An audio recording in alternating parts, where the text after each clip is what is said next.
So what does it mean to be close to Hashem? What is our job here? Our job is to be connected. Our job is to be connected to Hashem Yitbarach. Our job is to be connected to ourselves, to our purpose. Our job is to be connected to our children, to be connected to our spouses, to be connected to our family, to be connected to the best things that we want to do in our most sober mind, in our most revealed goodliness, godliness, holiness. And in order to be connected, a person has to separate the bad from the good. A person has to reject the bad and go for the good. Person has to see, okay, what are the things that are harmful to me? What are the things that disconnect me for sure? What are those things that are non-negotiable that I know for sure? Sometimes people don't even know what that is. And in this way, like we said, a person can learn halacha and they start to sharpen their knife, so to speak, to be able to separate better. And from there, you can separate the bad and the good.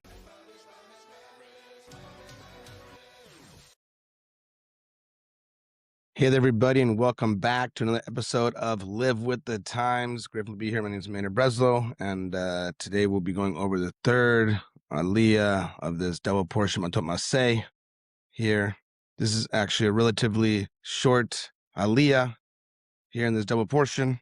So aside from that, we'll also be going over Rebbe Nachman's commentary on the Pesukim that we covered today. Also, to halachas and Kitzur Shulchan, continuing on prohibited actions on Shabbos, going into Shaar Bitachon, and also covering a little bit of Rav Shalom Arush's book, I'm in Your Hands, also on Bitachon.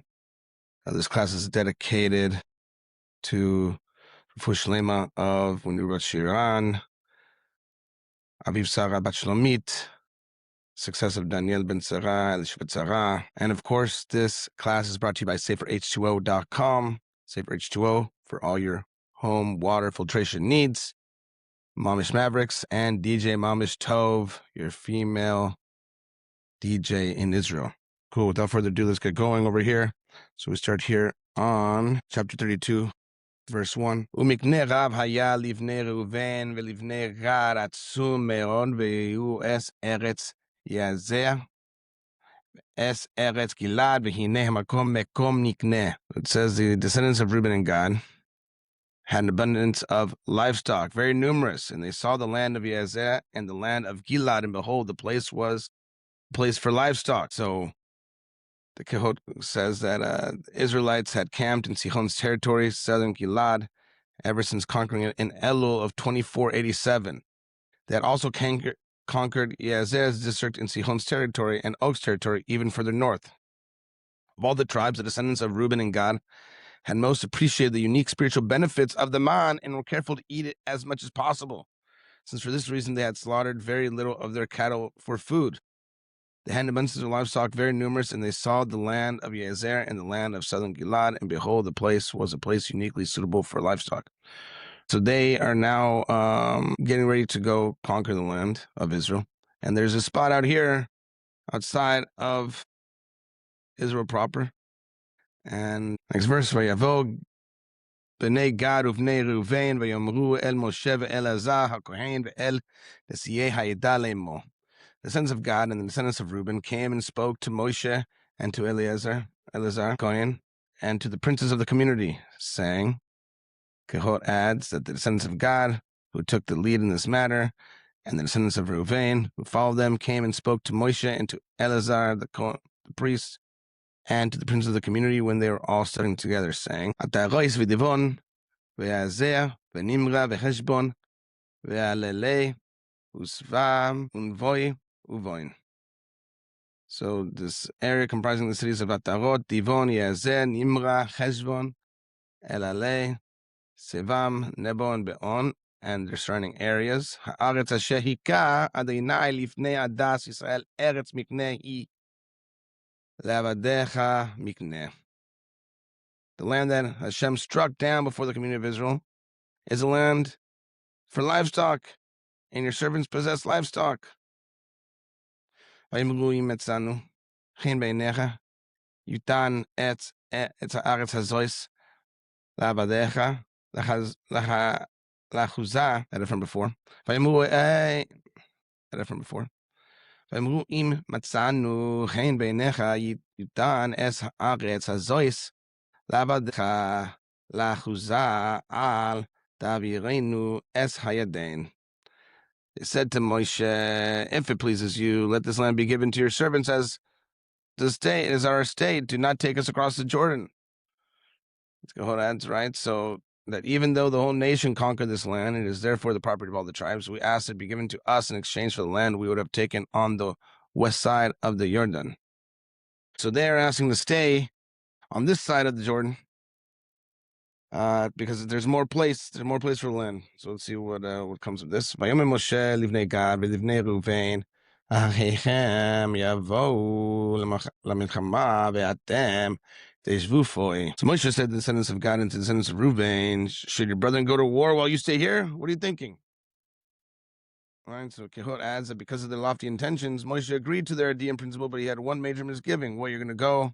You're going to stay here? He had the different commentaries say different things, but Moshe here, the main thing was that he was worried that they wanted to stay there while everybody else was fighting. Why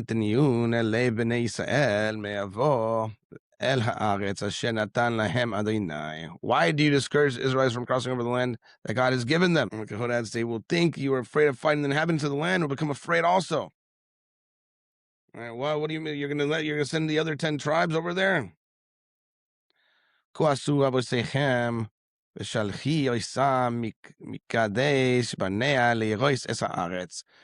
what your fathers did when I've sent them from Ritman near Kadesh Barnea to explore the land. All right, Moshe here, he's getting some flashbacks. He's little PTSD's kicking in here, where he's remembering what happened by the spies, and he's thinking that this is what's going to be occurring here. Vayalu an-nachal eshkol veyiru es haaretz v'yaniu es le bnei Yisrael v'livti voy el haaretz asher nasan lahem Adonai. They went up from the valley of Eshkol and saw the land, and they discouraged the Israelites from entering the land that Hashem had given them. He's going off on a whole other thing over here. There's so much to be said about Nachan Eshkol. Vayalu, they came up from Nachan Eshkol, this valley of Eshkol, right? This valley of clusters. That this is what happened. That they went into this valley, and they made a decision that they were going to come out and talk negatively about the land. That they thought it'd be better for the people to stay in the desert forever.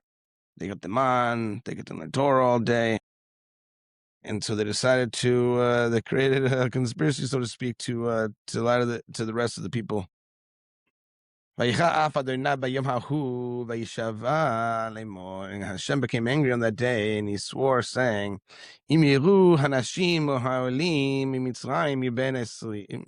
Shana b'mala eis hadama asher nishbati levraham leYitzhak leYaakov ki lo milu aharai. None of these men, the 20 years and older, who come out of Mitzrayim, will see the land that I swore to Avraham, to Yitzhak, and to Yaakov, for they did not follow me wholeheartedly. Lo milu aharai. They didn't follow after me. Bilti kalev ben Yefuneh haknizi v'Yeshua bin Nun ki milu aharai Adonai. Except for Kalev, Kenizi, and Yeshua bin Nun, for they followed Hashem wholeheartedly.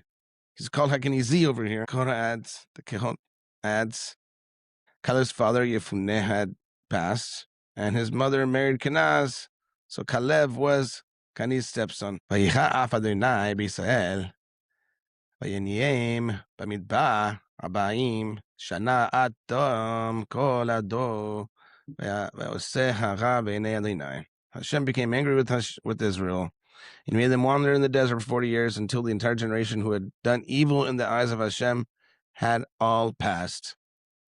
V'hinei kamtem tachas aviseichem tarbus anashim taim lispos od ad acharoin af Adonai el Yisrael.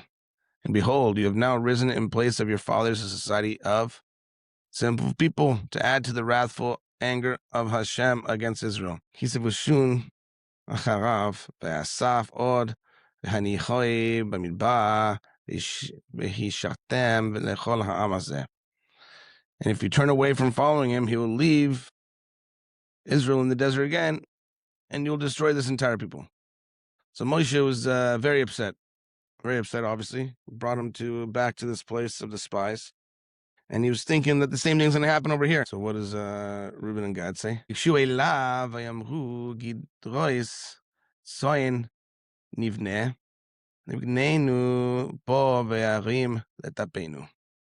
They approached him and said, "We'll build sheepfolds for our livestock here, and cities for our children." So Kehot adds, "We'll build sheepfolds and similar enclosures for our livestock here, and cities for our wives and children."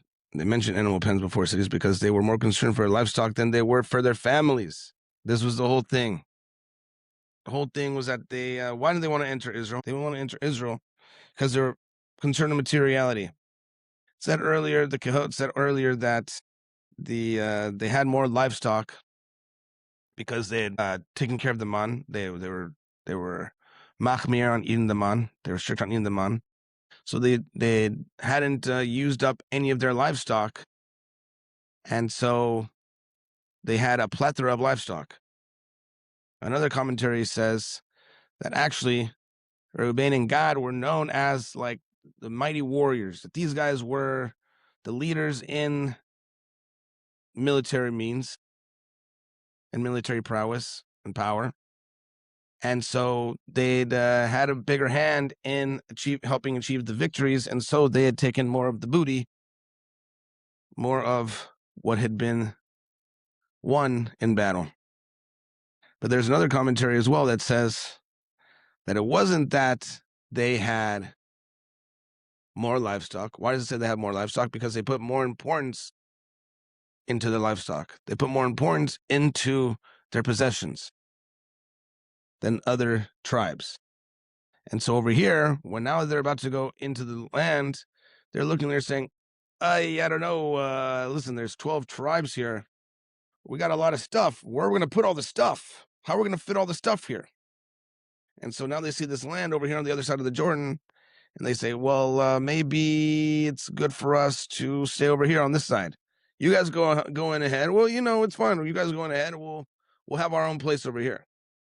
Don't worry about us. And they found a way to have more area, to have more area for themselves. And this is why here, even the Kehot, that is usually very apologetic about the people, even says here that they mentioned animals' pens before the cities because they're more concerned for their livestock than they were even for their own families. Right? And if they were more concerned for livestock than their own families, how much more so they were more concerned with their livestock than for the other tribes or for the land of Israel. When a person puts emphasis on their material possessions, it's easy for them to lose sight of what's truly important. We don't come here to amass things. Of course, while we're here on this earth, thank you, Hashem, that we should have a lot, that every Jew should have everything. Every person in the world should have an abundance, and nobody should be lacking anything. But also, we don't come here to amass wealth and to do those things. We do this as a tool.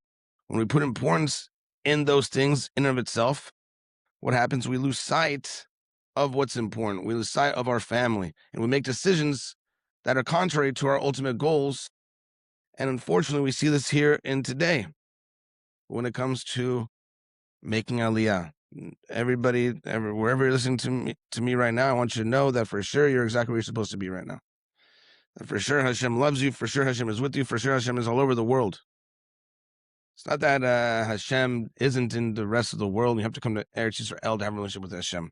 There are certain things that Rebbe Nachman talks about this and different things. Of course, being in Eretz Yisrael is the best. But there's reasons why people don't make Aliyah. And sometimes the reason people don't make Aliyah is because they think this is the exact same thing as Gad and Reuven. They say, I don't know, we got it pretty good over here. We got it pretty good over here in upstate New York. We got it pretty good over here in Miami. We got it pretty good over here. We got plenty of room in LA. I think less people are starting to say that about LA, and less people are saying that about New York than ever before. But people say this about Florida. They say this about Muncie, other places that are around. And they say, listen, I can't run my business from over there. My business is here. Hey, we have nice things. Cost of living is different over there. The air is different. How are we going to put all the stuff that we have to take it and schlep it? And it's not like, well, the kids are older already. It'd be a shame to pull them out of school. That may be a secondary reason, they say. But the first thing is, well, What about buy a business? What about all of the stuff that we've already acquired? And so they choose to stay on the other side. And they don't think it's a choice. They think it's, well, I have no choice, actually. I would love to move to Israel. So I hear it constantly. I would love to, but listen, there's these things that can't go. Okay. I've said it before. I just said it here in terms of that Hashem is everywhere. But also, aside from Hashem being everywhere, that they're going to ask you, why didn't you want to move to Israel? And you have to have the good answer. Why didn't you want to move to Israel? Maybe you're stuck somewhere. Maybe it's true, but we should have the desire to go to Israel. And we should have a desire to also help Am Yisrael to conquer the land. And this was the issue with Moshe Rabbeinu. So let's go back in and we'll see what Reuven and Gad are going to do. They're already here. They mentioned the livestock and the children in that order. Let's see what their promise is here. V'anachnu nechaletz chushim lifnei bnei Yisrael ad asher im habiyonum el mekomam vayashev tapeinu be'arei hamivtzav mipnei yoshvei haaretz. So, listen, we'll arm ourselves, and we're gonna lay literally lifnei bnei Yisrael. We're gonna be the first ones. We're gonna be on the front lines of bnei Yisrael until we've brought them to their place. Our children will reside in the fortified cities on account of the inhabitants of the land. So no, don't worry about that. The Kohen adds over here, he says, we'll then arm ourselves quickly and serve as the front lines of each of the Israelite troops, for we are valiant, and we also rely on Yaakov's promise that the descendants of God will be successful warriors. We will not leave them until we have brought them safely to their place. In the meantime, our wives and children will reside in the fortified cities we will now build on account of the inhabitants of the land. Right, so they say, no, what are you talking about? We're going to go in, we're going to fight. Not only that, but we're going to be on the front lines, okay? We're mighty warriors. We know you need our help. We want to help. We're just saying afterwards, we're going to come back over here. That's what we're saying. No nashuv el betenu ad hanatchel b'nei Yisrael ish nachalasoy. Not only that, not only are we going to help them conquer the land, but we'll return to our homes. We won't return to our homes until each of the Israelites has taken possession of his inheritance. The Kohen adds that, in fact, it took them 7 years to conquer it and 7 years to divide it up. In the words of Reuven and Gad, did not return to the eastern side of the Yarden River until the end of these 14 years. It's a long time. It's a long time to leave your family, long time to leave your kids. But this is what their proposal was. They said, fine, we're not just going to go and fight the war. We're going to go and make sure that for sure everybody's taken care of. Then we're going to come back. Sounds very good, and it does work in a certain extent, but to be away from your family for 14 years, right, to place the material wealth that will be there later on waiting for you for 14 years, to leave your family, to leave your kids for 14 years, it's tough. It's tough for everybody, especially on the kids, and to not make more kids in that time. Kilo nincha litam be'ver le'Yarden hala kiva nachalasenu elenu me'ever hayarden mizracha. For we will not inherit with them and beyond, because our inheritance would come to us. Meaning, the Kohen adds, for we will not inherit with them in the territory extending from the far land of the Yarden River and beyond, because our inheritance has come to us here, east of the side of the Jordan River. So don't worry, not only will we help you, but listen, you're going to get more land anyways. Instead of dividing it between 12 tribes, we're going to divide it between 10 tribes, and we're going to have over here in the land of Sichon and Og that we've now conquered. And we'll see what Moshe says tomorrow, along with the possibility of other people coming tomorrow for the fourth Aliyah. That's the end of today's Torah portion. We will now go over Rebbe Nachman's commentary on today's Torah portion. Today's Rebbe Nachman, and there's commentaries on 3 different pasukim here, a couple different angles on a couple of them. So we'll go weiter here. So the first one is on chapter 32, verse 3, where it talks about here. This place is Atarot, V'divon, V'yazeh, V'nimra, V'heshbon, V'elalei, Ushva, Unvoy, Uvoin. Atarot, Divon. So, Atarot and Divon, Rabbi Nachman brings here from there. Atarot and Divon, Rabbi Nachman brings here from the Gemara. The person should always read the weekly Torah portion twice. in the Targum once, even for such verses as that naming the cities of Atarot and Divon. Specifically, Atarot and Divon is mentioned here in Gemara and Brachas, Daf 8, A and B. Specifically, Atarot and Divon, a person can look and say, I mean, do I really have to learn these things? I don't even know what this is talking about. Furthermore, he says here in the Mecharan that the Targum is written in Aramaic, an intermediary language between the Holy Tongue and the languages of the 70 nations. So it's somewhere there in the middle of Lashon HaKodesh, and over here, what the other languages of these 70 nations. Now from Nektar Halachot, he says, why do our sages give Atarot and Divon as examples? Why specifically these two cities of all the different things and all the Torah to talk about when giving over this requirement to study the Torah portion twice and once with the Targum? Why specifically Atarot and Divon? These cities in the captured territory of Sichon and Og were situated on the border of the Holy Land. Being on the border, they are compared to Targum, which serves as a dividing line between the Holy Tongue and the other languages. Our mission is to subdue whatever is evil and elevate whatever sparks we can into holiness. Therefore, we must elevate even Atarot and Divon, i.e. the Targum, into the Holy Land. Even if these verses have no Targum, we must read them in order to subdue the evil in them and elevate the sparks of holiness. This whole verse specifically, this whole pasuk, there's no translation. It is what it is. These are names. These are proper names. There's nothing to translate. Although if you look into it, there are translations. Cheshbon. So Cheshbon would be in accounting. All these places would be certain things that we need to go through in order to get to our destination. Let's see if Nachman talks about that in another commentary. I don't think he does here. Doesn't look like it. I mean, these aren't just places. They also are stages that we have to get to in order to receive what we want to receive, in order to get to where we need to get to, and in order to have the tikkun that we need to have. So a lot of times we look at them as secondary. We look at these things as like, what does it really mean, anything? And it's a reminder that every single letter, every single word in the Torah, every single pasuk in the Torah corresponds to you and your life and your journey. Nobody else. To everybody else, but in their own way, in that person's own way. The Torah was written for you, specifically for you. And you're going to see the Torah completely different than anybody else can. And our point, our main ability is to what? Is to turn the mundane into holy. That's our task here. Hashem created us in the world in order to come to this lowly, lowly world. Why would he create such a lowly world? Why would he create such an upside down world? Why would he create such a place? He didn't know it was the light was gonna break all the vessels and the sparks were gonna fly all over the place. Of course he knew.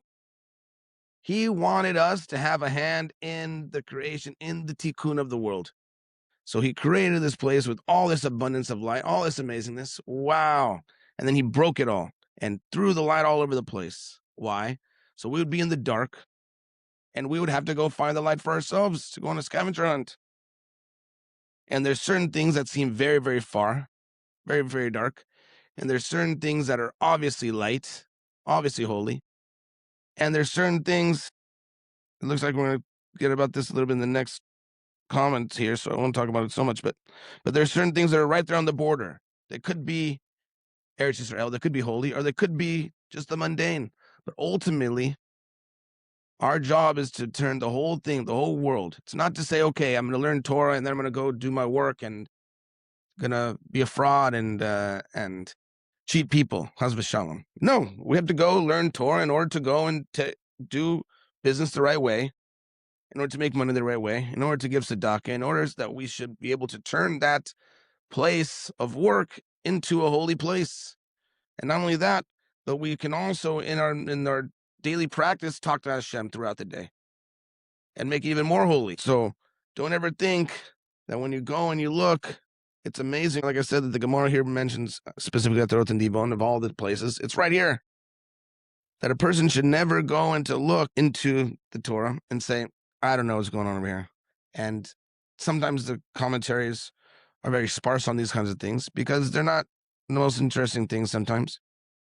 But this is where the gold really is. This is where the hidden sparks really are. And maybe perhaps you are sitting on a chiddush that is going to inspire the people and going to help bring the people closer to their true goals. So the next one here, another angle here from on the same one, Atrot and Divon.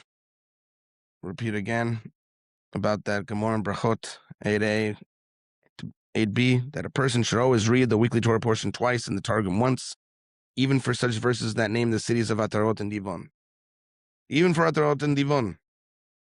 So Rabbi Nachman here, he says, another part of the Halachot, the tribes of Reuven and Gad and half of the tribe of Moshe chose land on the east bank of the Jordan River as their inheritance. But Moshe was angry at them. Angry again. There is holiness, the Holy Land, and there is nogah, a level that contains good, yet also contains evil. This middle ground, like we said. Nogah corresponds to Targum, which is written in Aramaic, yet contains Torah. Like the last one was saying, that it's this this bridge between the holy, Lashon HaKodesh, and the mundane, the languages of the 70 nations.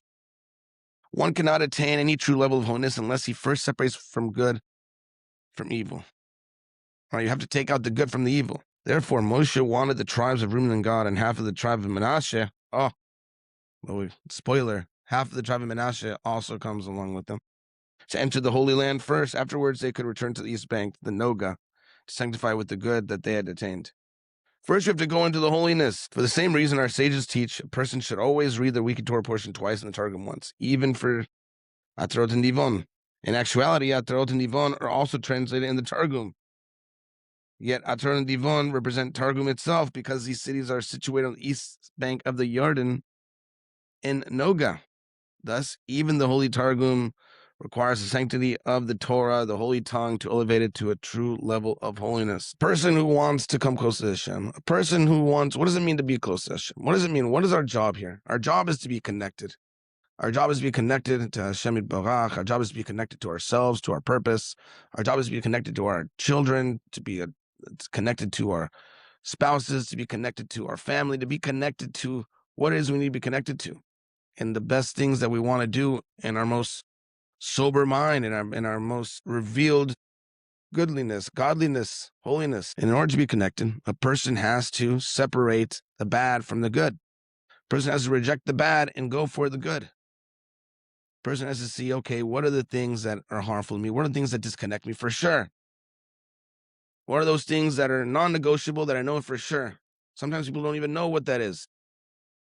And in this way, like we said, a person can learn halacha and they start to sharpen their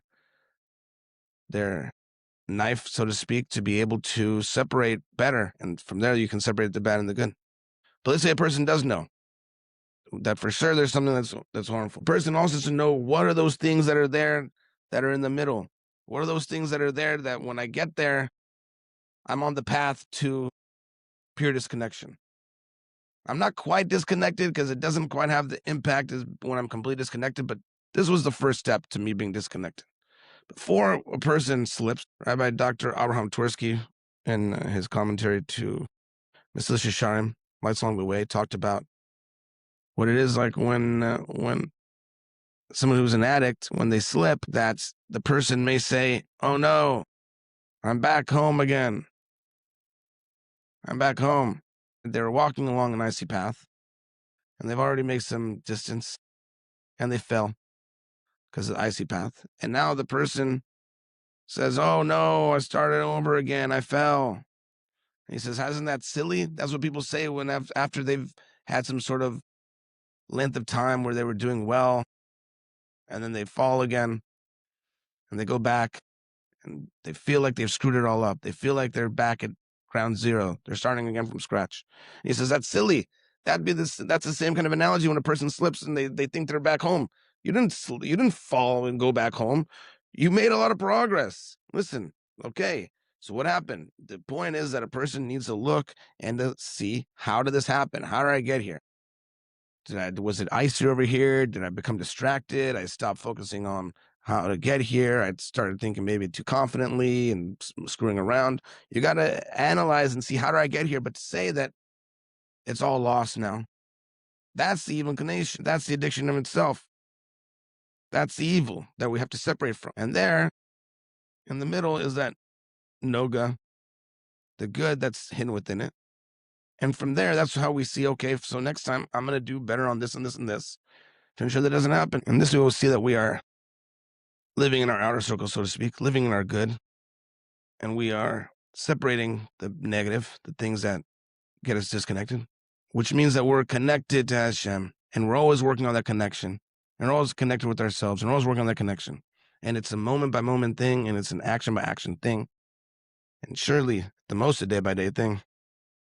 So we should be zochet to be able to make those differences, make those choices moment by moment, and achieve that connection. Moving here now to the next one is 32, verse 7. Lama teniyun es le b'nei Yisrael ma'avo el ha'aretz asher natan lahem Hashem.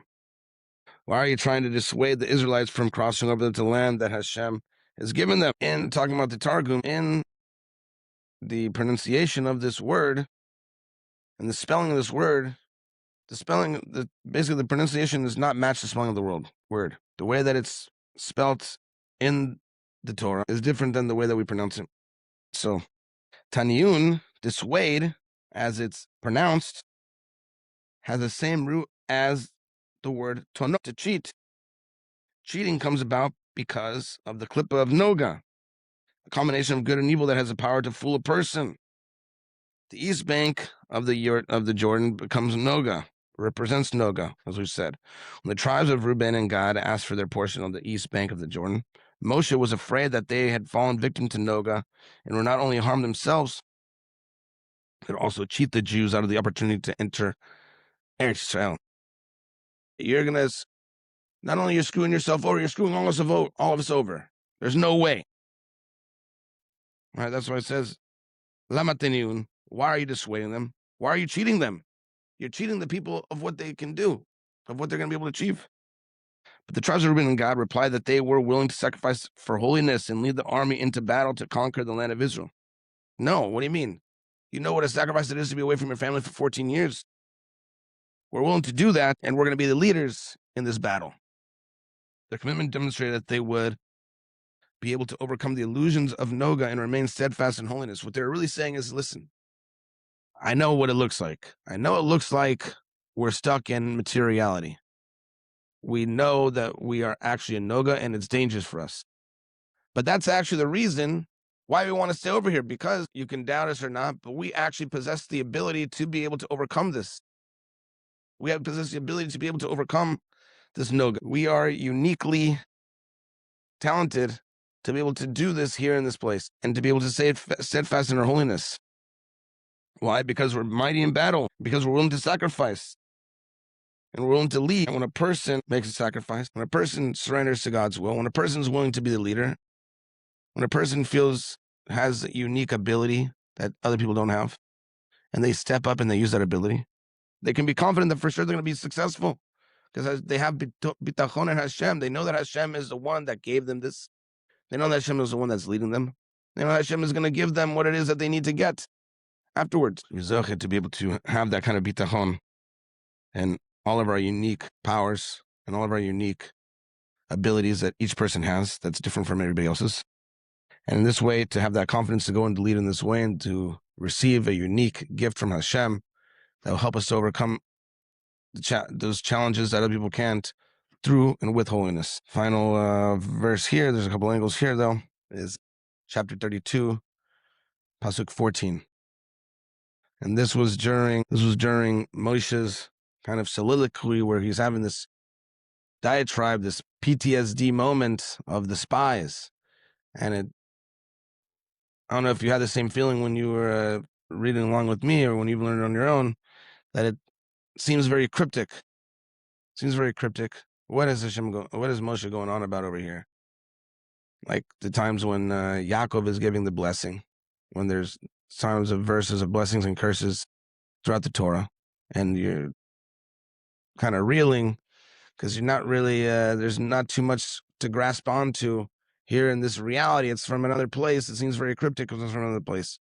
So Baruch Hashem, there's a comment here about one of those verses. V'hinei kamtem tachas avoseichem tarbus anashim hatarim lispos or al charoen af Hashem al Yisrael.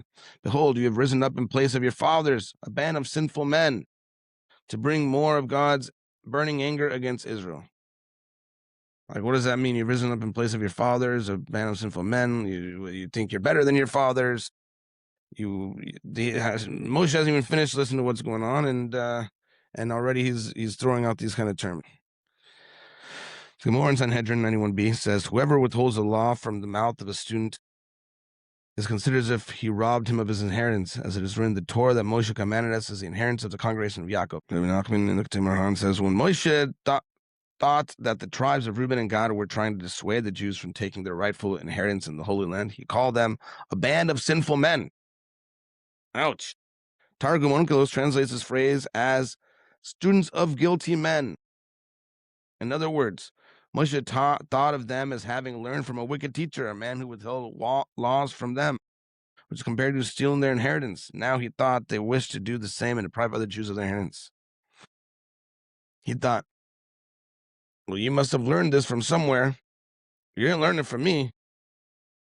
And it must be that it's you're a student of guilty men, because this is what Onkelos says, but it says up here that a person who withholds a law from the mouth of a student is considered to have robbed him of his inheritance.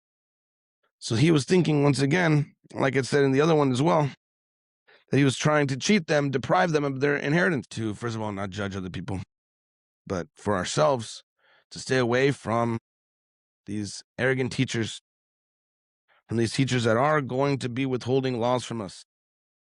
A person who doesn't tell you the truth about the Torah, or a person who tries to lie or change the Torah or make up new ways of looking at it or try to protect you, is not really protecting you. What he's really doing is taking from you, taking away from you, not allowing you to receive all the things that you need to receive.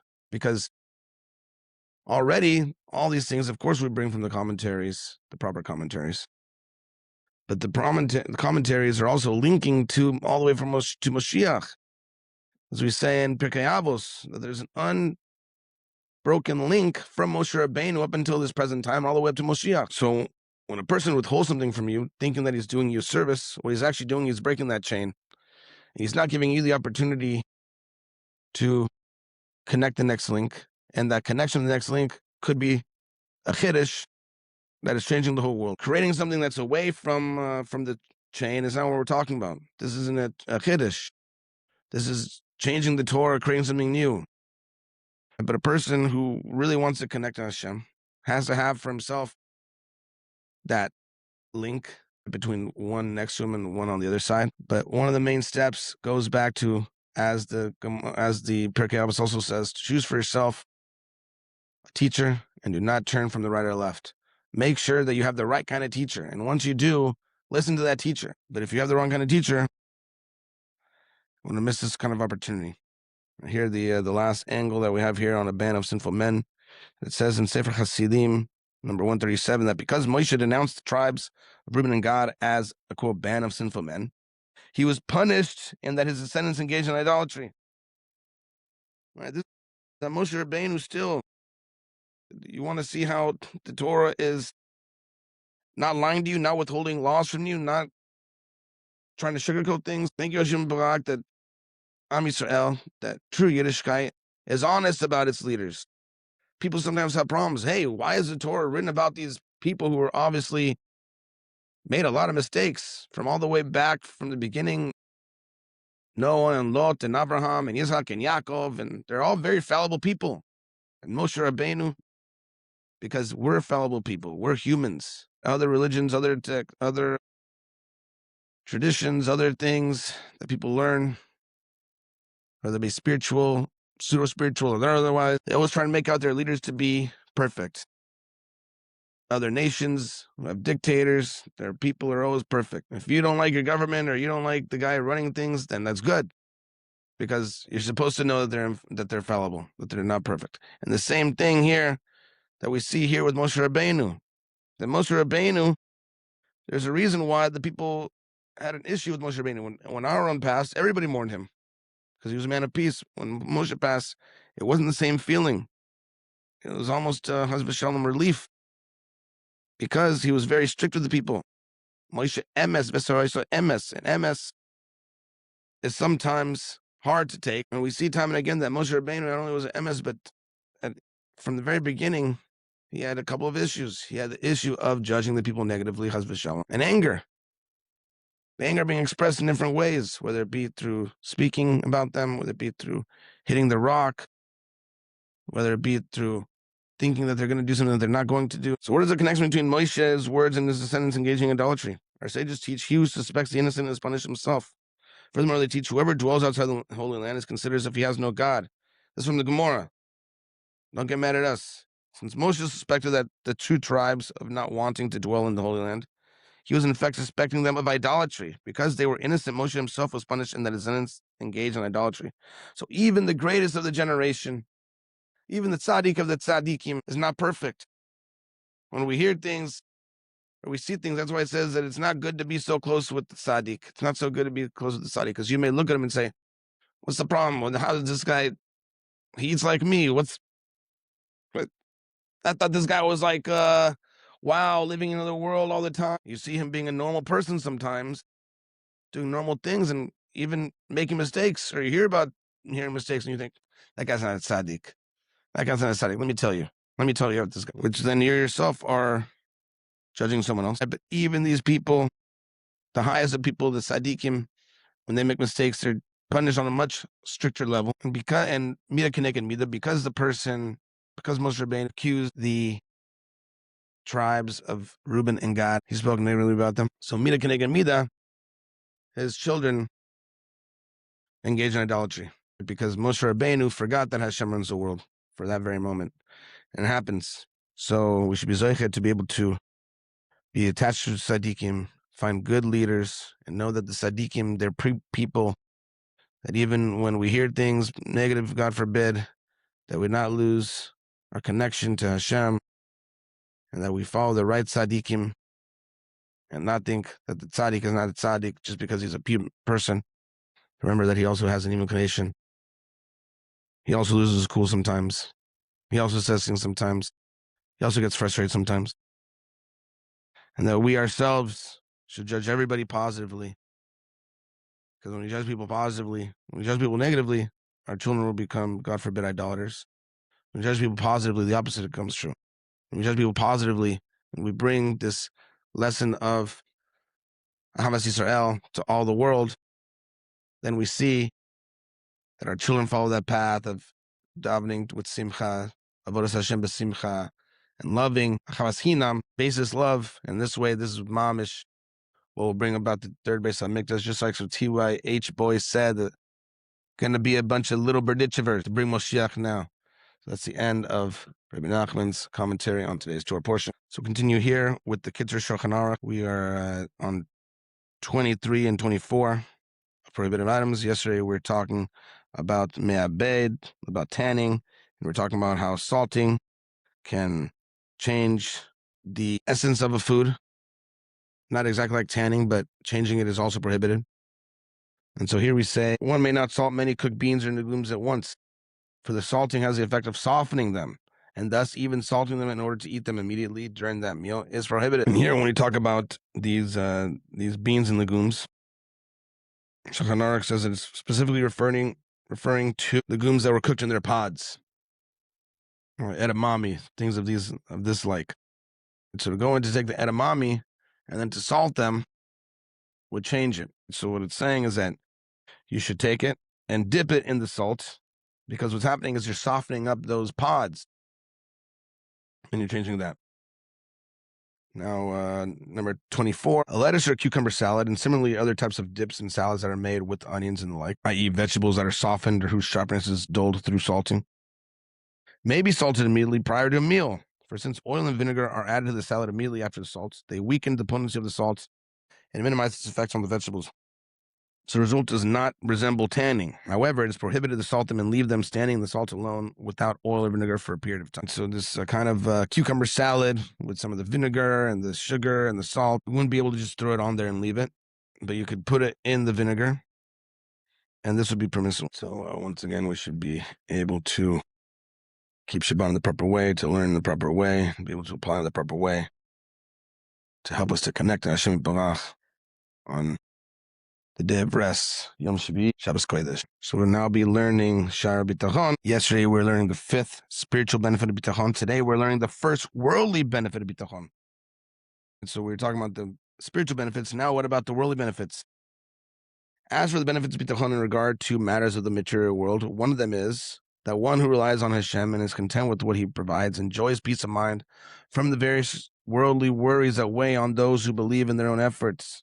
And he enjoys serenity from the emotional unrest and distress normally brought on by failing to attain one's material desires. Instead of experiencing worries and distress, the one who relies on Hashem is tranquil, secure, and serene in this world. As is written, Baruch asher yiftach b'Hashem v'hayah Hashem Bitachon. Blessed man who trusts in Hashem, then Hashem will be his security. And the next verse, v'hayah be'etz shesul al mayim be'ali uval yishalach. He will be like a tree planted near water, which spreads out its roots along a brook. It will not notice when the heat comes. Its foliage will always remain fresh. It will not worry in a year of drought, and it will never stop producing fruit. The person with Bitachon is always near his source of sustenance, like the tree planted near a source of water. Just as the tree never pays attention to the heat and drought that can harm other trees, so too, the person with Bitachon has no concern about adverse economic conditions that cause others to worry about their income. Thus, the first worldly benefit of Bitachon is that it frees a person from the distresses associated with attaining one's desires. Right, it's beautiful that a person who has Bitachon, they always have Hashem with them. They're never drying out. They're never getting worked up. They're never getting worried. Not only does that mean that they're more successful because they have constant water, things are always happening for them, but also they are able to achieve more because they're never breaking down. A person who has a lot of stress, a lot of worries, they don't have Bitachon. Depending on their level of Bitachon, that's the amount of worry they're going to have. And what does that do? That causes breakdowns in our mental capacity, our emotional capacity, our physical capacity. It causes more wear and tear on ourselves in all those different ways, spiritually as well. For sure leaves us less efficient. And so all those times where we could just be going, we're slowing down to try and recoup, to try and figure out, to find out what's going on. When all those times being Bitachon, they're gaining more ground. They're gaining more ground because they're not worried. Even a person, you see that a person, and not the best example, but a person who has Bitachon in their abilities in the stock market. You think when the stock market is down, these people are losing their confidence in themselves and their ability? No, actually, those are the times when they're making the most money. People who know how to work the stock market, who know how to work the real estate market, they are so excited for when the market's down. Why? Because all the suckers are the ones losing the money they're selling, and the people who know how to buy in those times are collecting, and they're gaining more wealth. And the reason why I say that it's not such an analogy, but I use it anyways, because it's not such a bad analogy, because spiritually and in worldly matters, when you put yourself in when you put your trust in Hashem, it's the same way. You have nothing to worry about. You know that no matter if the market's up or down, the balance is going to go your way. As it says about Rabbi Akiva, that when he went to go to sell his wine, that it turned to vinegar, and he said Gamzu Tova, and actually it turned out that the market for wine was down, but the market for vinegar had gone up.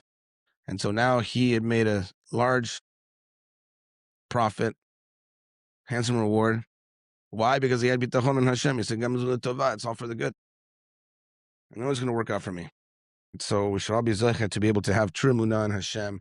And not only is it good for us spiritually, but it's also good for us materially in our wealth and everything else that we do, that we never have to worry about the conditions of the world, and we'll always be successful. Here we are learning about Bitachon in Rav Shalom Arush's book, I'm in Your Hands, page 78, Our Generation's Mistake. The Minister of Finance understood the spiritual state of the people. The city of Shomron was a city of idol worship and immorality. The altar in our Duk says that the people's levels of immorality was comparable to that of the generation of the flood. The minister was telling Elisha, I know that Hashem can help and perform miracles, but that is for the righteous, not for us, a city of sinners. He didn't believe that Hashem could perform a miracle for them. Yet despite their sinful state, the people still believed. As a reward for the Bitachon, they merited a miracle while the minister received his punishment. This is a mistake that many of us make. The author says that we all make the same error as the Minister of Finance. We don't believe that Hashem can open a window in Hashem for us. Okay, fine. The Tzaddikim, we know that Hashem's... Yeah, if I were them, I'd have Bitachon too. Because Hashem does everything for them. Me, forget about it. I don't deserve anything. I haven't done anything right. I know that I'm a sinner. As a result, we are filled with worry, fears, doubts, and anxiety. We go a step further and try to take matters into our own hands, leaving Bitachon out of the picture. Okay, Hashem, listen, I believe in you, but I got to go do this thing, okay? If we all believe Hashem is powerful and capable, why do we doubt his help? The only explanation is that we don't believe we're worthy of Hashem's kindness. We don't believe that he wants to help us. We don't feel we have enough merit to receive his salvation. We doubt that Hashem loves us, and we feel that our Bitachon isn't worth anything. This is the biggest mistake that we can make. In fact, how did the tzaddikim that we say, oh, of course Hashem's going to help them, they're tzaddikim. How do they become tzaddikim? By having bitachon when they weren't tzaddikim. That's how a person becomes a tzaddik, is that little by little, from your own ability, from your own level where you're at that time, you have more bitachon. And at first it's hard, but you're going on the path to bitachon. And so Hashem doesn't give you horrible tests. And the more that you keep going, the more that you grow in bitachon. So the tests, they look harder from the outside as someone who's not that person.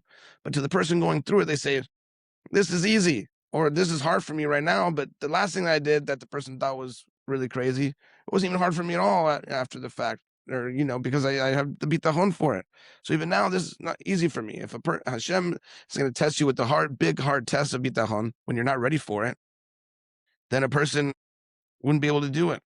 But that's not what Hashem does. Hashem gives us all the tests that we can pass individually and collectively, so we should be zocheh to be able to have bitachon from our level, and to be able to see, really, to know that for sure Hashem is carrying us to the promised land. Hashem is taking us through the finish line, not just individually, but collectively, to have true bitachon and all of Am Yisrael, to know that Am Yisrael is going to make it. We're all going to make it together.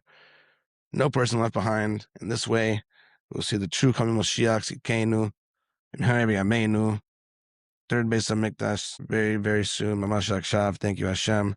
Thank you for another day here with me on Living with the Times. And we'll see you tomorrow.